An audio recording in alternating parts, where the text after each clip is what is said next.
তাইওয়ানের যিনি বিরোধী নেত্রী তিনি কিন্তু এই কিছুদিন আগে 4 দিন আগে চীন সফরে গেলেন এবং চীন সফরে যে তিনি শি জিনপিংয়ের সাথে আলাপ করেছেন, পররাষ্ট্রমন্ত্রীর সাথে আলাপ করেছেন এবং সেখানে একটা দীর্ঘ আলোচনা, এবং তিনি বোধহয় 3 দিন সেখানে ছিলেন।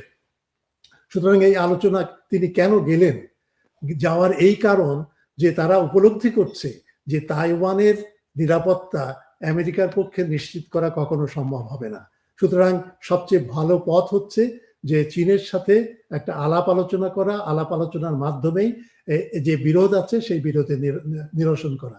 এমনকি জাপান থেকে শুরু করে দক্ষিণ কোরিয়া এবং আরো অন্যান্য যে সমস্ত দেশগুলো আছে দক্ষিণ পূর্ব এশিয়ায়, তারাও কিন্তু আজকে ভাবছে যে তাদের নিরাপত্তা আজকে আমেরিকার পক্ষে নিশ্চিত করা সম্ভব না। সুতরাং তারাও যদি মোড় পরিবর্তন করে তারা অন্তত পক্ষে সন্দিহান হন, সেটাও তো একটা বড় একটা পাওয়া, তাই না? কারণ এরা যেভাবে লেজুর বৃত্তি করে বা ভৃত্যগিরি করে যেভাবে এতদিন চলেছে, সেই জায়গায় একটা পরিবর্তন হচ্ছে। সুতরাং